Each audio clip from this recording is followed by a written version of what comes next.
There is a version of World War II that most people know. It has clear sides, it has a righteous cause, it has villains who were obviously monstrous and heroes who were obviously brave.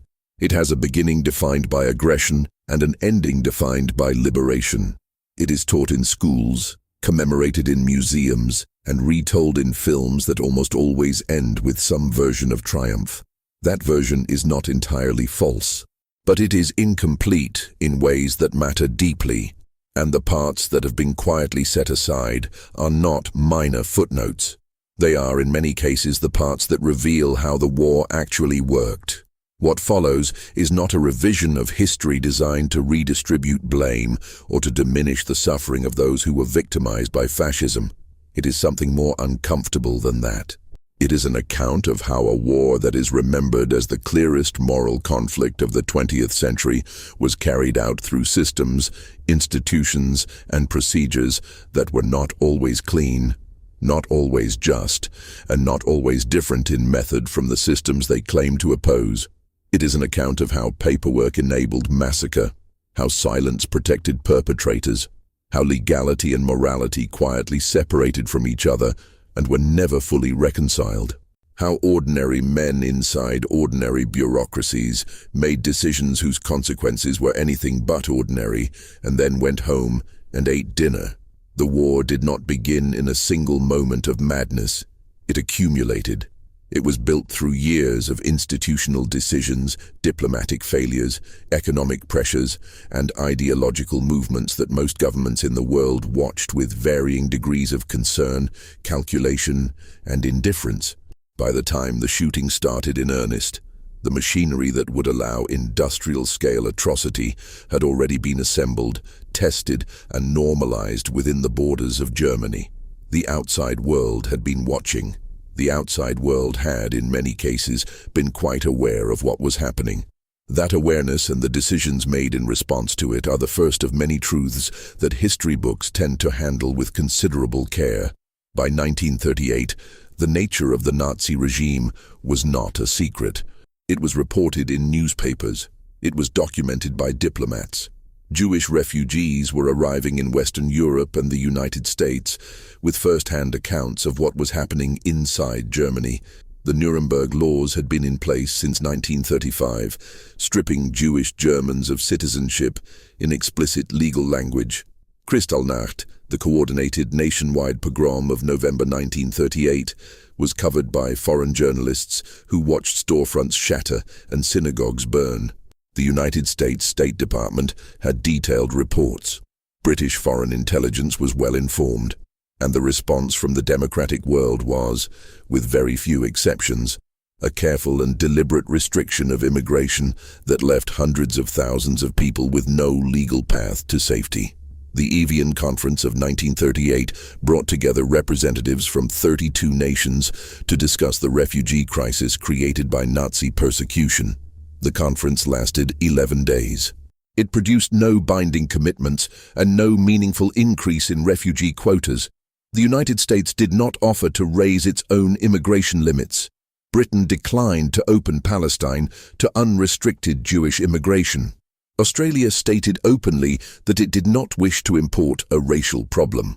The Dominican Republic was the only country to offer significant resettlement, and that offer came with conditions tied to agricultural labor and racial ideology of its own. The conference was, in practical terms, a coordinated international demonstration that no one was prepared to absorb the people fleeing Germany, regardless of what was happening to them. The Nazis observed this outcome carefully. The message it sent about the value the international community placed on Jewish lives was noted. The United States immigration system operated during this period under quota laws established in 1924 that were explicitly designed to limit immigration from Southern and Eastern Europe and to exclude immigrants from Asia entirely. The quotas were applied with bureaucratic precision even as the refugee crisis intensified. American consular officials in Germany were authorized to reject visa applications on the grounds of the applicant being likely to become a public charge, a standard that was applied aggressively to Jewish applicants whose assets had been legally seized by the Nazi government. The very act of dispossession that made refugees desperate was then used as a bureaucratic justification for refusing them entry. This was not an accident. It was policy, administered through forms and procedures by officials who followed the rules exactly as written. There is a ship called the MS St. Louis that left Hamburg in May 1939, carrying over 900 Jewish refugees who had purchased visas for Cuba. When the ship arrived in Havana, Cuban authorities refused to honor the visas. The captain then sailed north along the American coast, close enough to the lights of Miami that passengers could see them. The United States Coast Guard followed the ship to ensure it did not land. The State Department declined to intervene. Canada also refused entry. The ship returned to Europe, where the refugees were divided among Britain, France, Belgium, and the Netherlands. Of those who went to continental Europe, a significant number were later killed during the German occupation. The bureaucratic logic that turned them away had a body count attached to it. That body count is rarely included in the official accounting. The war began for most of the world in September 1939, though it had already been a war in China since 1937 and in Ethiopia since 1935. The German invasion of Poland was swift, overwhelming, and followed immediately by a Soviet invasion from the east under the terms of the Molotov-Ribbentrop Pact, an agreement between Nazi Germany and the Soviet Union that divided Eastern Europe into spheres of influence and that remained largely absent from Soviet history books for 50 years. The pact included secret protocols. Those protocols assigned Lithuania, Latvia, Estonia, Finland, Bessarabia, and eastern Poland to the Soviet sphere. When Soviet forces moved into eastern Poland in September 1939, they did so as a partner to German aggression, though this partnership was not advertised and was, for decades afterward, described in Soviet accounts as a liberation. The populations of the occupied territories had a different experience of it.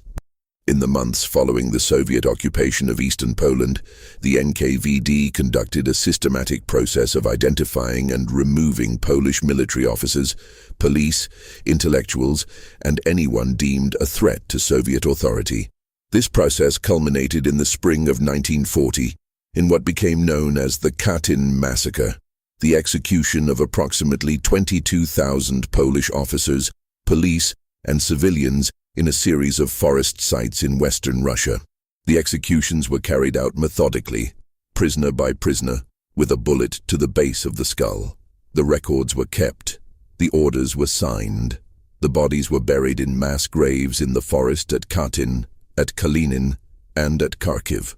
When German forces discovered the Katyn graves in 1943 and announced the massacre to the world, the Soviet Union denied responsibility and claimed Germany had done it. Britain and the United States, by then dependent on the Soviet Union as an ally, publicly accepted or did not contest this denial. The denial persisted in official Soviet discourse until 1990, when Mikhail Gorbachev formally acknowledged Soviet responsibility. For 50 years, a truth that was documented in Soviet archives was maintained as a lie by one of the victorious Allied powers, and the other Allied powers chose not to press the matter. The alliance between Britain, the United States, and the Soviet Union was an alliance of necessity that required the democratic powers to overlook, excuse, or simply not discuss the nature of the Soviet system. Stalin had presided over a terror in the 1930s that killed millions of his own citizens through execution, deportation, and deliberately engineered famine.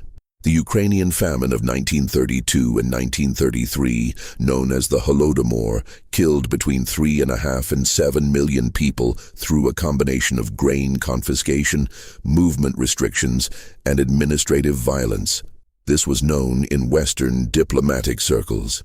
Reports from British and American observers were received by their governments. The decision was made not to publicize the information in ways that would damage relations with the Soviet government. This was a political calculation. It was made consciously. And it meant that the framing of the war as a conflict between democratic humanity and totalitarian murder required a significant amount of selective attention from everyone involved. American and British wartime propaganda was sophisticated, well-funded, and explicitly designed to manage public perception in ways that would sustain morale and support for the war effort. The Office of War Information in the United States produced films, posters, radio programs, and printed materials that shaped how Americans understood both the enemy and their own government's conduct. Certain realities were deliberately excluded from this picture. The treatment of Japanese Americans, beginning in February 1942 with Executive Order 9066, which authorized the forced relocation and incarceration of approximately 120,000 people of Japanese descent from the West Coast, was not a subject the Office of War Information chose to feature. The legal framework for the incarceration was provided by the Supreme Court in Korematsu v. United States in 1944. Which upheld the exclusion order as a valid exercise of wartime authority. The decision was not formally overturned until 2018. The incarceration was carried out with bureaucratic thoroughness. Families received notices, reported to assembly centers, were processed and documented, and were transported to camps in the interior of the country, where they lived in barracks behind barbed wire under guard. They were required to answer loyalty questionnaires. Those who answered in ways that raised concerns were segregated and sometimes prosecuted. Their property, businesses, and homes were in many cases lost during their absence. When they were released at the end of the war, they received $25 and a train ticket. The legal mechanism that permitted this was an executive order signed by Franklin Roosevelt, the president who is also credited with leading the democratic world against fascism. These two facts occupied the same presidency simultaneously. History tends to present them in separate compartments. The racial frameworks that operated within the American military during the war were not incidental. They were institutionalized.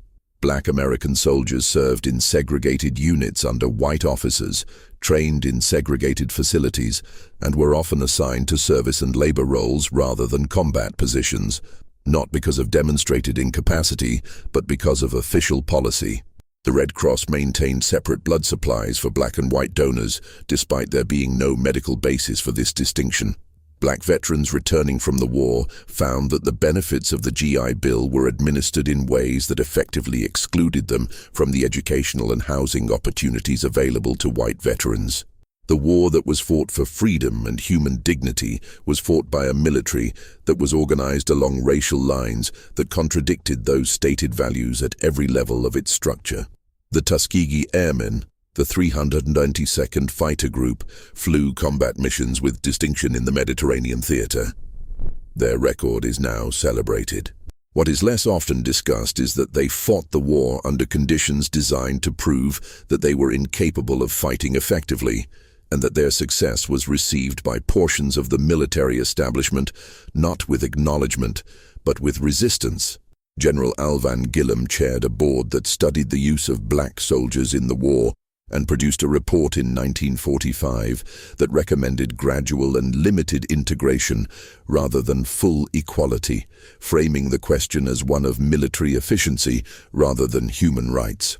Full desegregation of the American military did not come until 1948, and its implementation was slow. The veterans of a war fought against racial ideology returned to a country that maintained its own racial system intact.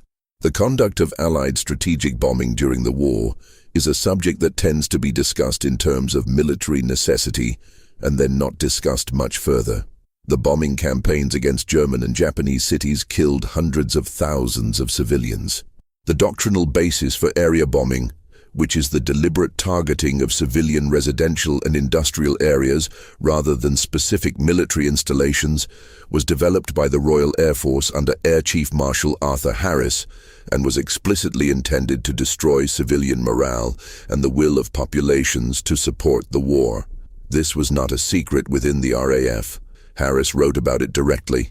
The operational orders for major raids specified aiming points in the centers of cities.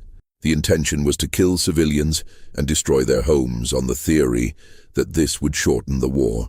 The bombing of Hamburg in July and August 1943, Operation Gomorrah, created a firestorm that killed approximately 42,000 people and destroyed much of the city. The bombing of Dresden in February 1945, weeks before the German surrender, killed between 22,000 and 25,000 people, though inflated casualty figures were circulated for decades afterward.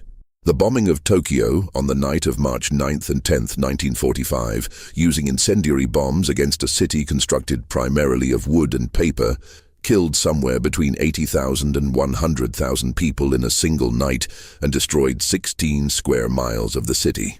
This was the single most destructive conventional air raid in history, deadlier in its immediate toll than either atomic bomb. It was carried out deliberately, using weapons specifically chosen for their effectiveness against civilian residential structures, and it was planned with detailed attention to wind conditions and target density. The officers who planned these raids were doing their jobs. They attended briefings, reviewed intelligence assessments, examined maps, calculated bomb loads, and signed orders. They operated within a chain of command that had determined, at the highest levels of government and military authority, that this was an acceptable method of waging war. The air crews who flew the missions did not make policy. Many of them were frightened young men who were themselves dying in substantial numbers.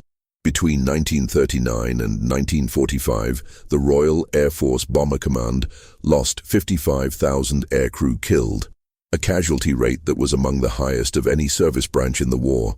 The campaign consumed both the people who carried it out and the people below who received it. The official position afterward was that it had been necessary, though the evidence for its effectiveness in shortening the war remains genuinely contested among historians. The development and use of the atomic bomb against Hiroshima and Nagasaki in August 1945 is perhaps the most discussed instance of the war's moral complexity, and also perhaps the most conclusively decided in official American memory. The standard account holds that the bombs were dropped to avoid a land invasion of Japan that would have cost enormous numbers of American and Japanese lives, and that the bombs therefore saved more lives than they took.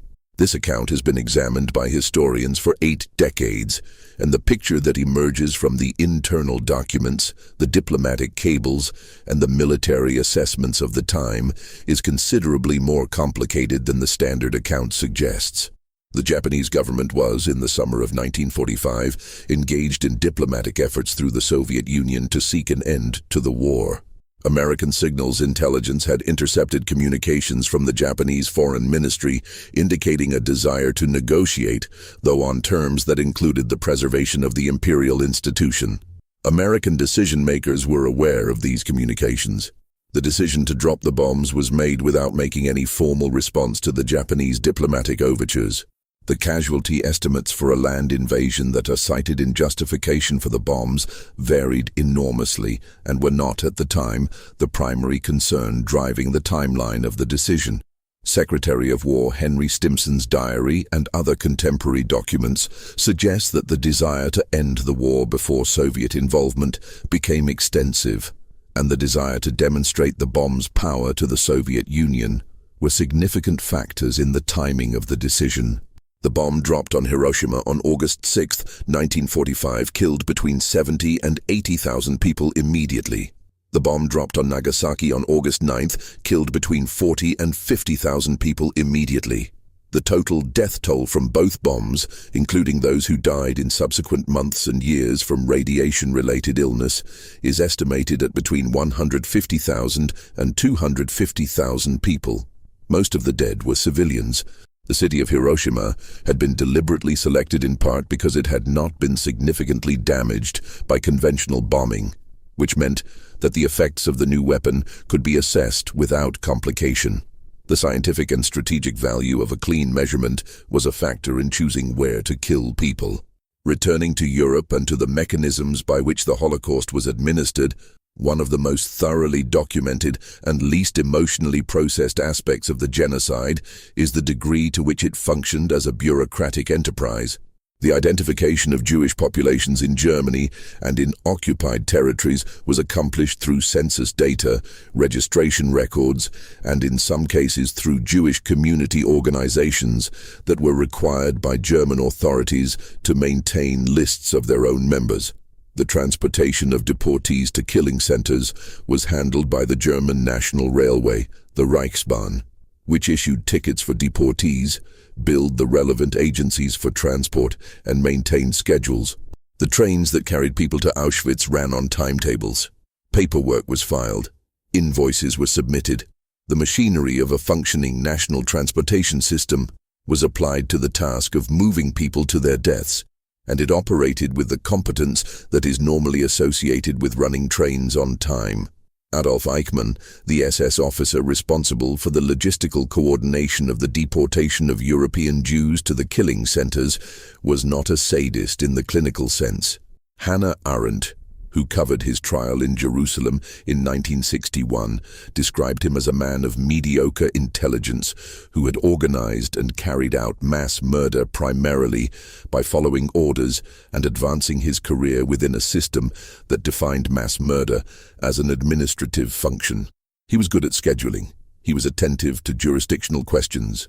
He corresponded with other officials about transport capacity and destination facilities.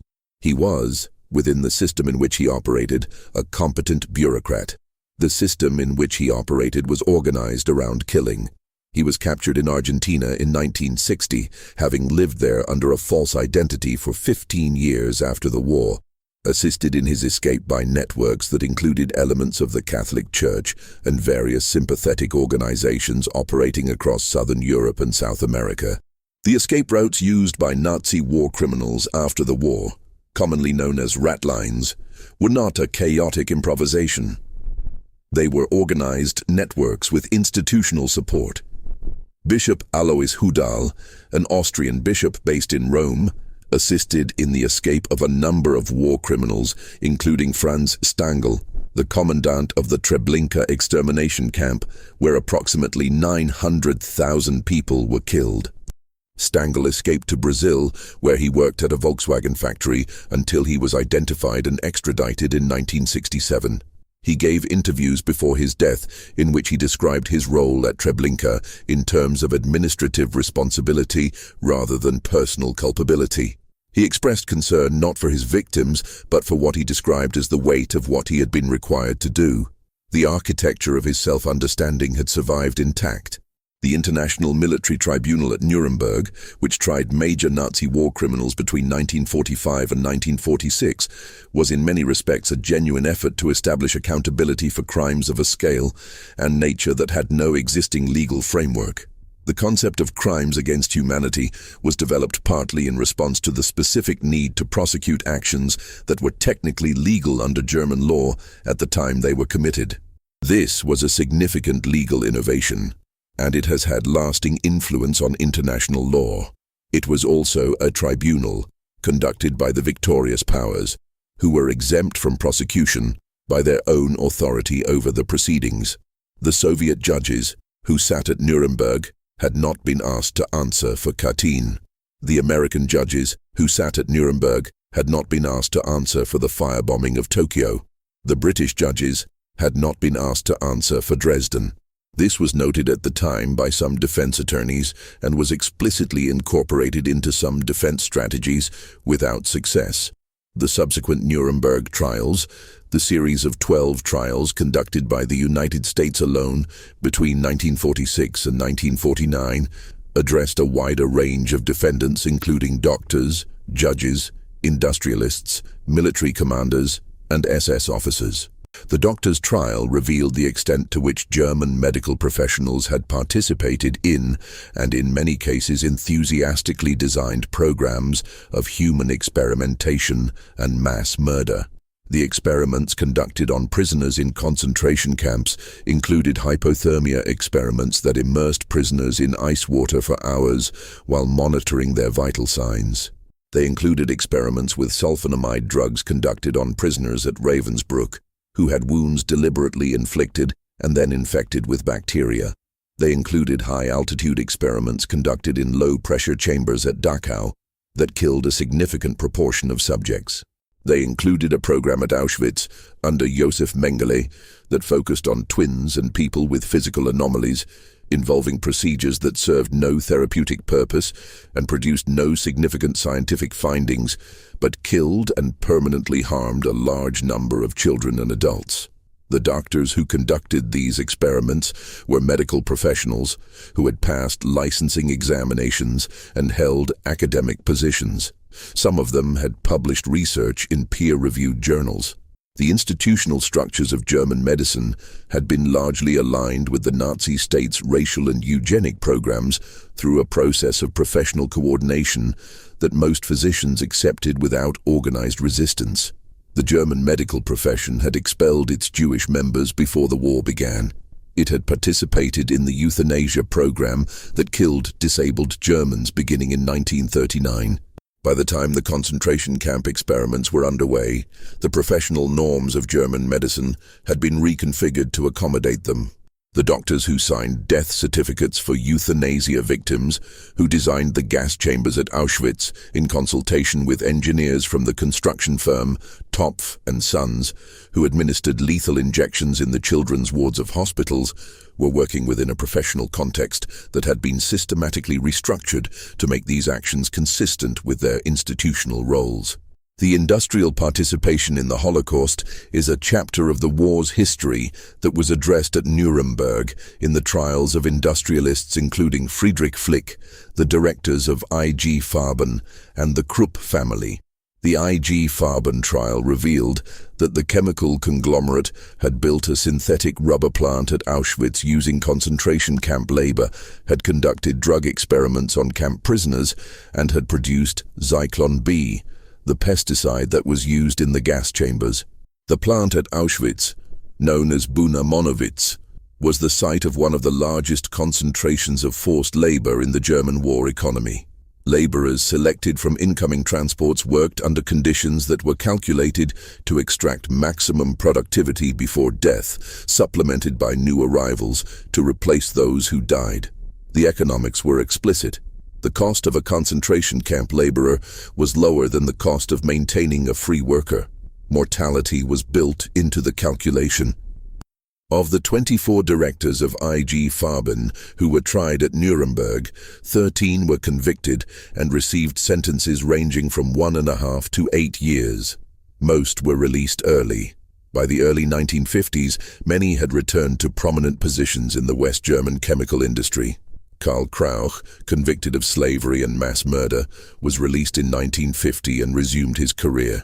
Fritz Termeer, convicted of slavery and other crimes, was released in 1950 and became chairman of the supervisory board of Bayer AG, which had been part of the IG Farben conglomerate.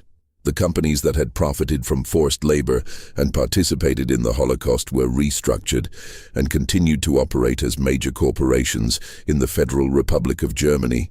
The legal and financial settlements with survivors were handled over subsequent decades through processes that moved slowly and compensated inadequately relative to the harms caused. The United States Army's relationship with German scientists and technical experts after the war is documented in Operation Paperclip, a program that brought approximately 1,600 German scientists, engineers, and technicians to the United States beginning in 1945. The program was explicitly designed to acquire German technical expertise before it could be accessed by the Soviet Union, and it operated under directives that instructed American officials to overlook or minimize evidence of war crimes in the backgrounds of desirable recruits. Wernher von Braun, who became a central figure in the American space program and whose work on the V-2 rocket is commemorated in museums, had been a member of both the Nazi Party and the SS. And the V-2 production facility at Mittelwerk had used concentration camp labor under conditions of extreme brutality in which approximately 20,000 people died. The American officials who processed his paperwork for immigration were aware of aspects of his background and proceeded. Von Braun became a naturalized American citizen in 1955, a public figure in American space exploration, and was awarded the National Medal of Science in 1975. Walter Schreiber, a German general who had overseen aspects of the concentration camp medical experiments program, was brought to the United States under Operation Paperclip and worked for the Air Force. When his background became known in 1952 through a column by journalist Drew Pearson, he was quietly transferred to Argentina rather than prosecuted.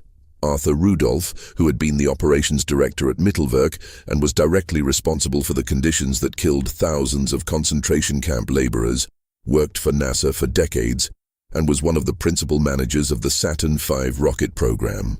His wartime activities were not investigated seriously until the 1980s, when he agreed to renounce his American citizenship and return to Germany in exchange for not facing prosecution. Germany declined to prosecute him. He died in Hamburg in 1996. The Soviet Union conducted its own program of acquiring German technical expertise using both voluntary recruitment and the conscription of German specialists who were taken as part of the war's broader transfer of human capital from the defeated nation to the victors. The Cold War framing that followed the end of World War II shaped how each side understood and presented its own conduct, which had the effect of preserving certain uncomfortable facts in official silence on all sides. American atrocities were not to be discussed in ways that would aid Soviet propaganda. Soviet atrocities were not to be acknowledged by Soviet authorities in ways that would undermine the legitimacy of the regime. German atrocities were prosecuted selectively and then largely allowed to recede into the administrative machinery of rehabilitation. The Federal Republic of Germany, West Germany, faced the question of what to do with the enormous number of people who had participated at various levels in the Nazi system. The denazification process, conducted by the Allied occupation authorities between 1945 and 1950, processed millions of cases through a system of questionnaires and tribunals that categorized individuals into 5 categories, from major offenders to exonerated. The process was comprehensive in its administrative reach and limited in its practical consequences. The large majority of those processed received minimal penalties. The administrative apparatus of the West German state, the judiciary, the civil service, the diplomatic corps and law enforcement was built substantially from personnel who had served in the same capacities under the Nazi government. This was not a hidden scandal, but rather an open administrative reality that was rationalized as necessary for the functioning of the new state. Hans Globke, who had written legal commentary on the Nuremberg racial laws and had worked in the Interior Ministry during the Nazi period on Jewish affairs policy, became the chief of staff of the West German Chancellery under Konrad Adenauer and remained in that position until 1963. Theodor Oberländer, who had been an officer in a unit involved in massacres in the Soviet Union, served as a minister in Adenauer's cabinet. The West German judiciary's prosecution of Nazi war criminals during the 1950s was described by legal historians as systematically inadequate. Judges who had served in the Nazi justice system were involved in evaluating cases against Nazi criminals. Statutes of limitations were applied to crimes of murder in ways that would have prevented future prosecutions if not for specific legislative interventions. The Central Office for the Investigation of National Socialist Crimes was established only in 1958, 13 years after the war, when it became clear that the existing prosecution mechanisms were not going to address the crimes that remained unaddressed. The war in the Pacific contained its own dimensions of institutional violence and administrative normalization that have received less attention in Western historical consciousness than the European theater. The Imperial Japanese Army's conduct in occupied territories was characterized by a systematic pattern of atrocity that was partly ideological, partly structural, and partly the result of specific doctrinal choices about how to treat prisoners and civilian populations. The Nanjing Massacre of December 1937 and January 1938, in which somewhere between 40,000 and over 200,000 Chinese civilians and prisoners of war were killed by Japanese forces over a period of weeks, was documented at the time by foreign journalists, diplomats, and missionaries who were present in the city. The Japanese government's subsequent relationship with the documented record of these events has been one of the more sustained institutional efforts at historical revisionism in the post-war period, involving denial, minimization, and the revision of school textbooks. Unit 731, the Covert Biological and Chemical Warfare Research Unit of the Imperial Japanese Army based in Manchuria, conducted experiments on human subjects that included vivisection, exposure to pathogens, weapons testing using live prisoners as targets, and other procedures whose purpose was to develop biological warfare capabilities. The unit operated from 1935 until the end of the war and is estimated to have killed somewhere between 3,000 and 12,000 people directly in its experimental programs, while its biological warfare field operations may have killed substantially more through the deliberate release of plague, cholera, typhoid, and other diseases into Chinese populations. When American occupation authorities investigated Unit 731 after the war, the decision was made to grant immunity to the unit's leadership, including its commander Lieutenant General Shiro Ishii, in exchange for the experimental data that the unit had produced. The data was classified and incorporated into American biological warfare research programs. No member of Unit 731 was prosecuted by the United States, and the immunity arrangement was kept classified for decades. The treatment of Allied prisoners of war by the Japanese military resulted in extraordinarily high mortality rates. American and British prisoners in Japanese captivity died at a rate of approximately 27%, compared to a mortality rate of approximately 4% for American and British prisoners in German captivity. The forced labor program that used Allied prisoners to construct the Burma-Thailand Railway, known as the Death Railway, resulted in the deaths of approximately 12,000 Allied prisoners and approximately 90,000 Asian laborers. The conditions were documented by surviving prisoners whose accounts are among the most detailed records of systematic mistreatment in the war. The post-war prosecution of Japanese officers responsible for prisoner mistreatment was conducted by the International Military Tribunal for the Far East, which shared some of the structural limitations of Nuremberg in that the victorious powers determined who would and would not be prosecuted. Emperor Hirohito was not prosecuted. The decision to preserve the imperial institution was made by General Douglas MacArthur and endorsed by Washington as a matter of strategic judgment about the stability of the post-war occupation. The intelligence assessments that concluded that occupation would be easier with the emperor's cooperation were probably correct as a practical matter. The legal and moral question of what responsibility, if any, Hirohito bore for the conduct of the war was not adjudicated. His wartime role was retroactively described as largely ceremonial, an assessment that the subsequent opening of relevant archives has complicated considerably. He lived until 1989. Reigning as Emperor of Japan for the entirety of the post-war period, dying without having been asked to answer in a legal forum for what happened during the years when Japan was at war. The rape of women in occupied territories was a feature of the war on virtually every front, committed by soldiers of virtually every army involved. The rape of Chinese women by Japanese soldiers during the Nanjing Massacre was documented extensively at the time. The rape of German women by Soviet soldiers during the advance into Germany in 1944 and 1945 is estimated to have affected somewhere between 500,000 and 2 million women. This scale of sexual violence was addressed in Soviet military directives that varied in their effectiveness and was not, during the war, prosecuted systematically. It has been treated in Russian historical memory with considerable reticence.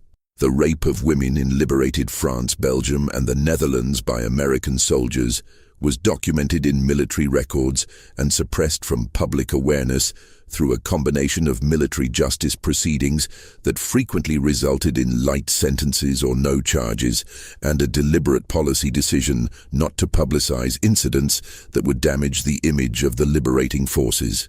The historian Mary Louise Roberts has documented the sexual economy of liberation in France in detail, demonstrating that the American military's relationship with French women was shaped by racial hierarchies, commercial transactions, and violence in ways that the post-war narrative of grateful liberated populations receiving their American liberators bears little resemblance to. Black American soldiers accused of rape in France were prosecuted and executed at rates significantly higher than white American soldiers accused of similar crimes, reflecting the racial double standard of the military justice system.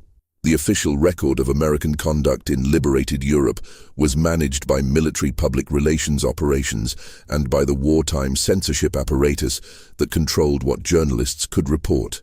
The forced repatriation of Soviet citizens at the end of the war, conducted under Operation Keelhaul and related agreements reached at the Yalta Conference in February 1945, is a chapter of the war's conclusion that remained classified and largely unacknowledged in the West for decades. The Yalta Agreement required the Western Allies to return all Soviet citizens found in the liberated zones of Europe to the Soviet Union, regardless of the individual's wishes. Approximately 2 to 3 million people were repatriated, including Soviet prisoners of war who had been captured by the Germans, Soviet forced laborers who had worked in German factories, Soviet nationals who had collaborated with German occupying forces, and in many cases refugees who had fled Soviet territory years before the war and held no loyalty to the Soviet government. The Soviet government's treatment of returning prisoners of war was documented in contemporaneous intelligence reports received by American and British authorities. Returning soldiers were subject to interrogation, lengthy imprisonment in the labor camp system, and in many cases execution, on the theory that any Soviet citizen who had been in German hands was presumed to have collaborated. British forces in Austria physically loaded resisting Soviet nationals onto trains at gunpoint in June 1945, in some cases striking people who refused to board. Suicides were documented among those awaiting repatriation. The operation was carried out under military orders that were understood at the command level to be delivering these individuals to imprisonment or death. The officers who carried it out were following the terms of an agreement signed by their governments. The political logic was the maintenance of Allied relations with the Soviet Union in the early post-war period. The Yalta Agreement on repatriation was kept secret from the Western public and from most of the officers who implemented it. Its existence was not publicly disclosed until Julius Epstein published a partial account in 1973, and the documents were not declassified until the 1970s and 1980s. The Bengal famine of 1943, which killed between 2 and 3 million people in British-controlled India, occurred during the war and was significantly shaped by wartime policy decisions. The famine was caused by a combination of factors including a rice crop failure, wartime inflation, and disruption of the regional economy, but it was substantially worsened by British policy decisions that prioritized exports of food from India for the war effort, restricted importation of food into Bengal, and denied relief shipments that were requested from other parts of the empire.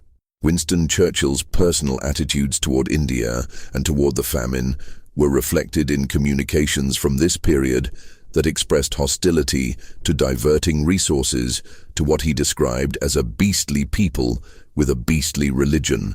Relief that could have been supplied from Australia, from Canada, or from American stocks was not authorized in amounts adequate to address the crisis. The famine killed millions of people, while the colonial government in India shipped food outward and managed the information about the scale of the crisis. The famine has been examined by economists including Amartya Sen, who argued that it was not inevitable given the available food supply in India as a whole, but was the result of distributional failures that were shaped by government decisions and market dynamics. The British government's post-war accounting of its wartime record has not centrally featured the Bengal famine in the way that the liberation of occupied Europe is featured. It remains in official British historical memory as a complication, a background event, something that happened rather than something that was done. The post-war settlement in Europe created displaced persons on a scale that the existing international framework was not designed to handle. Approximately 11 to 12 million Germans were expelled from Eastern Europe between 1945 and 1950 in a process sanctioned by the Potsdam Agreement, which authorized the orderly and humane transfer of German populations from Poland, Czechoslovakia, and Hungary. The expulsions were conducted with varying degrees of orderliness and humaneness, depending on location, timing, and the disposition of local authorities. In Poland and Czechoslovakia, the early expulsions in the months immediately following the German surrender were frequently characterized by violence, theft, and killings. Thousands of ethnic Germans died during these expulsions from causes including murder, exposure, and disease. The total death toll from expulsion-related causes is estimated at somewhere between 500,000 and 2 million people, with the lower estimate representing the more conservative scholarly consensus. These deaths occurred after the war ended, among a population that is defined by post-war moral framing as belonging to the perpetrator category, which has made the subject one that Western historical memory has not centrally addressed. The establishment of the State of Israel in 1948 cannot be separated from the war and its consequences, though it falls formally outside the war's dates.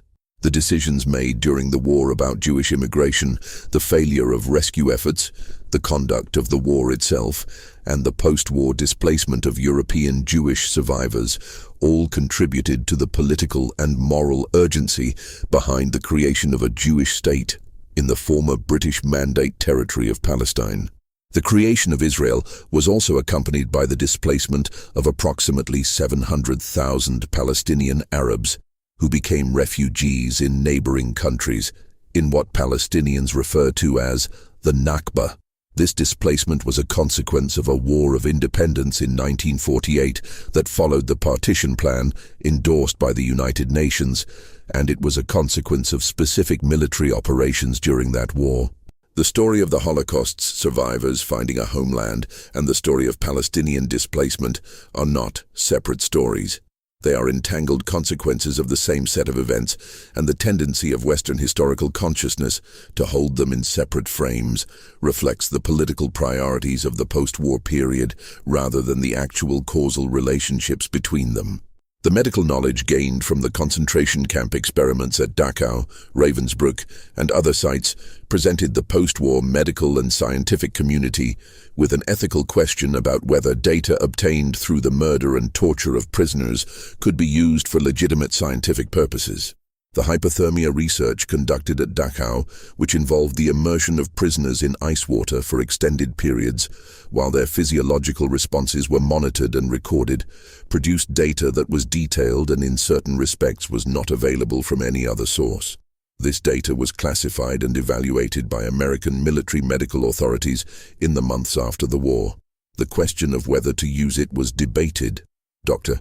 Robert Ivy, the American representative to the Nuremberg doctors' trial, and other medical authorities, took the position that the data should not be used because to do so would legitimize the methods by which it was obtained. Others argued that the data existed regardless of what decision was made, and that not using it would not bring back the dead, while using it might save future lives. The data has been referenced in subsequent scientific literature, though the ethics of this reference remains debated in bioethics to the present day. The Nuremberg Code, adopted in 1947 as a response to the doctor's trial, established that the voluntary consent of the human subject is absolutely essential to medical experimentation. This principle was adopted as a foundational document of research ethics. It was adopted in 1947. Between 1932 and 1972, the United States Public Health Service conducted the Tuskegee syphilis study, in which 400 black men in Alabama with syphilis were deliberately left untreated in order to observe the natural progression of the disease, even after penicillin became a known and effective treatment in the mid-1940s. The study continued for 40 years after the Nuremberg Code was adopted. The men were told they were receiving treatment for bad blood. Their consent was not informed. The study was conducted by the same national government that had prosecuted German doctors at Nuremberg for conducting experiments without consent. The study was not ended because of an ethical review. It ended in 1972 when a participant in the study leaked information to a journalist. The Cold War that followed World War II shaped the selective prosecution and selective amnesia that characterized the post-war decades. Intelligence agencies on both sides of the emerging conflict recruited former members of German intelligence services, security forces, and scientific establishments based on their usefulness rather than their histories. The CIA's relationship with former SS officer Klaus Barbie, the Gestapo chief of Lyon, known as the Butcher of Lyon, who was responsible for the torture and deportation of Jewish children and the torture of French resistance members, began in the late 1940s when American counterintelligence units employed him as an informant for his knowledge of communist networks. When French authorities sought to prosecute him in 1950, American officials helped him escape to Bolivia, where he lived under a false name and worked in various security capacities for the Bolivian government. He was not identified and extradited to France until 1983. He was tried and convicted in 1987 and died in prison in 1991. The American government officially apologized to France in 1983 for having facilitated his escape.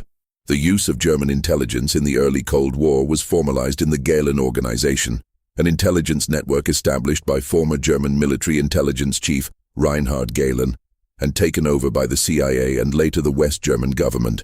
Gehlen had been the head of German military intelligence for the Eastern Front during the war and had accumulated extensive files on Soviet military capabilities. He was recruited by American intelligence in 1945, and his organization, staffed largely by former members of German intelligence and in some cases former SS and Gestapo officers, became the primary Western intelligence operation targeting the Soviet Union in the early Cold War years. The organization was later reconstituted as the Bundesnachrichtendienst, the West German Foreign Intelligence Service, which Gehlen led until 1968. The personnel history of West Germany's primary intelligence agency in its formative decades reflected the institutional continuities of the post-war settlement. The Japanese government's post-war relationship with the history of the war has been characterized by a degree of official ambiguity that has been the source of persistent tension with China, Korea, and other countries that experienced Japanese occupation. The Yasukuni Shrine in Tokyo, a Shinto shrine dedicated to the spirits of Japanese military dead, includes among its memorialized spirits 14 individuals who were convicted as Class A war criminals at the Tokyo Tribunal, including wartime Prime Minister Hideki Tojo, who was hanged in 1948. The shrine's inclusion of these individuals and its associated museum's interpretation of the war have been the focus of diplomatic incidents involving official Japanese visits to the shrine. The Japanese Ministry of Education's periodic revisions to school history textbooks have included changes to how the Nanjing Massacre, comfort women, and other wartime events are described, changes that have been protested by China and South Korea and defended by Japanese nationalist political voices as appropriate corrections of one-sided historical accounts.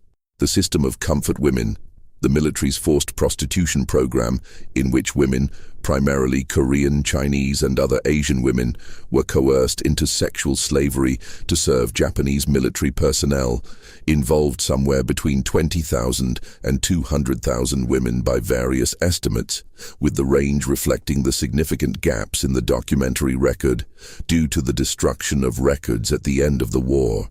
The Japanese government's official position on the comfort women system has evolved over the post-war decades, from denial to acknowledgement to partial retraction and back, reflecting the political dynamics of Japanese domestic politics and the ongoing pressure from survivor communities and the governments of affected countries. A bilateral agreement between Japan and South Korea in 2015 included a Japanese expression of apology and a fund for survivors, but was subsequently criticized by survivors and survivor advocates as inadequate. Women who survived are in their late 80s and 90s. The number living is declining. The nuclear tests conducted after the war, including the American tests at Bikini Atoll in 1946, involved the evacuation of the Bikini Islanders from their homeland and the use of the atoll and surrounding waters as a test site for nuclear and later thermonuclear weapons. The residents were told the move was temporary and for the good of humanity. The tests rendered Bikini Atoll uninhabitable from a radiological perspective for the foreseeable future. The Bikini Islanders were relocated to other islands, some of which were inadequate to support the population, leading to starvation and continued displacement. Compensation payments have been made over the decades that have been consistently assessed as inadequate relative to the loss of homeland, exposure to radiation, and resulting health consequences. The tests also included naval vessels and animals, and in some cases human observers, placed at various distances to assess the effects of nuclear weapons. The long-term health consequences for military personnel who observed nuclear tests in the Pacific and in Nevada are an additional layer of the post-war accounting that was addressed only slowly and partially through veterans' benefit programs that took decades to acknowledge radiation-related illness as a service-connected condition. The firebombing of Japanese cities that preceded the atomic bombs had already killed more people than the atomic bombs when the bombs were dropped. The decision to drop the atomic bombs was made in a context in which the large-scale killing of Japanese civilians by American air power had already been normalized as a military method. The firebombing campaign had destroyed large portions of 67 Japanese cities. The population's suffering, measured in deaths, displacement, and destruction of urban infrastructure, had already been enormous before August 1945. This context does not resolve the moral and historical questions about the decision to use atomic weapons, but it does locate those questions within a continuum of deliberate civilian targeting that had been ongoing for months. The atomic bomb was not a departure from what American air power was doing to Japan. It was an acceleration of it using a new type of weapon. The International Military Tribunal for the Far East, the Tokyo War Crimes Trial, sat from 1946 to 1948 and convicted 25 defendants, of whom 7 were executed. The legal proceedings have been criticized by scholars on grounds that include the retroactive application of legal concepts, the exclusion of the emperor from prosecution, the use of evidence of questionable admissibility, and the imbalance of a court in which only Allied powers were represented in a judgment against the defeated power. The Indian jurist Radhabinod Pal submitted a lengthy dissenting opinion in which he argued that the tribunal lacked legitimate legal authority and that the judgment did not meet the standards of neutral legal process, and in which he critiqued the Allied powers' own wartime conduct. Pal's dissent was suppressed from publication in Japan during the American occupation. It has been cited by Japanese nationalists in subsequent decades, though the full scope of Pal's legal and historical arguments tends to be selectively quoted in these citations. The reconstruction of Western Germany and Japan under American guidance in the post-war years was shaped by the emerging Cold War competition with the Soviet Union, which created a strategic imperative to develop stable and prosperous capitalist democracies in both countries, regardless of the full accounting of wartime responsibility. The Marshall Plan provided substantial economic assistance to Western European countries, including West Germany. The American occupation of Japan restructured the Japanese economy and political system in ways that preserved the economic and, in some cases, personal continuities of the pre-war and wartime elite. The land reform in Japan was thorough and democratic. The prosecution of the financial and industrial conglomerates, the zaibatsu, was partial and largely reversed as Cold War priorities took precedence. The logic of economic rebuilding consistently overrode the logic of full accountability for wartime conduct. The Soviet Union's reconstruction of the territories it occupied in Eastern Europe involved the installation of Soviet-aligned governments, the persecution of political opponents, the deportation of populations deemed unreliable, and the extension of the security state apparatus that had functioned within the Soviet Union throughout the preceding decades. The Baltic states, which had been independent nations between the wars and had been incorporated into the Soviet Union, under the terms of the Molotov-Ribbentrop Pact in 1940, were reincorporated into the Soviet Union after the war. Mass deportations to Siberia and Central Asia of Estonians, Latvians, and Lithuanians who had resisted or were suspected of resisting Soviet authority continued into the early 1950s. These deportations followed the same administrative procedures as the pre-war Soviet deportations, involving the same kind of lists, transport logistics, and bureaucratic categories that the Soviet security apparatus had refined through decades of practice. The systematic nature of wartime and post-war atrocity reflected not the breakdown of civilization, but the application of civilization's administrative and technical capacities to purposes that diverged from the values those capacities were supposed to serve. Trains ran on time to the death camps. Ledgers were maintained. Telegrams were sent. Forms were filed. Scientists recorded data. Lawyers wrote opinions. Accountants calculated costs. These were not the actions of people who had lost their minds or their professional training. They were the actions of people who had adjusted their professional frameworks to accommodate the requirements of the systems in which they operated.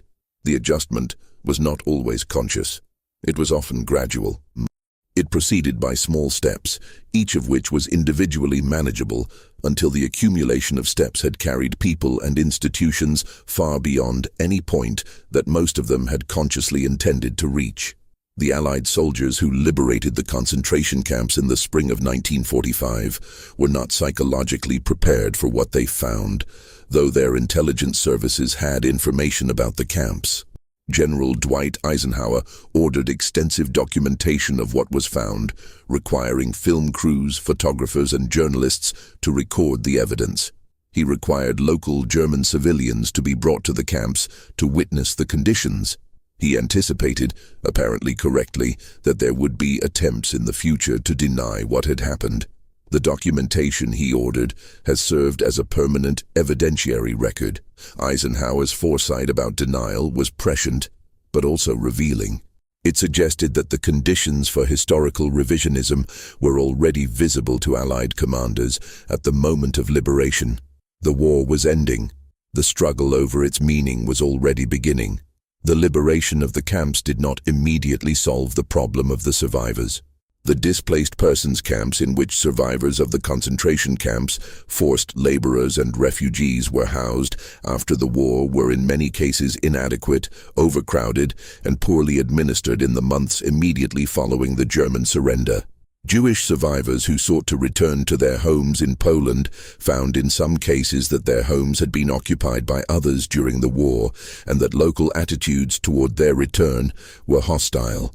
The Kielce pogrom of July 1946, in which 42 Jewish survivors of the Holocaust were murdered by a Polish mob in a Polish city more than a year after the German surrender, occurred in a country that was by then under Soviet-backed government and is a data point in the history of post-war Poland that is handled with considerable complexity in Polish historical consciousness. Jewish survivors in Poland, observing events like the Kielce pogrom, concluded overwhelmingly that return was not viable. The subsequent mass emigration of surviving Jews from Poland was a response to a post-war reality in Europe that did not resemble the liberation narrative in important ways. The war ended in Europe on May 8, 1945, and in the Pacific on September 2, 1945, with a formal surrender ceremony aboard the USS Missouri in Tokyo Bay. The documents were signed. The war was over. The systems that had produced the war, the national security bureaucracies, the intelligence agencies, the weapons development programs, the ideological frameworks, the institutional cultures of military organizations, the diplomatic machinery that had failed to prevent the war and would now be required to manage the peace, remained in place. The people who had designed the killing programs, in many cases, remained in their positions or found new positions. The companies that had profited from forced labor paid settlements over subsequent decades and continued operating. The technical knowledge of how to produce weapons of mass destruction on an industrial scale was distributed. through programs like Operation Paperclip to the governments that were now competing for global dominance. The nuclear weapons that ended the war became the defining strategic reality of the post-war world, maintained in arsenals that grew to contain tens of thousands of warheads, designed on the same principle that had been applied to Hiroshima and Nagasaki, just larger. The peace that followed the war was built on the infrastructure of the war's most extreme destructive capabilities, and the nations that possessed those capabilities organized the post-war order around the permanent threat of their use.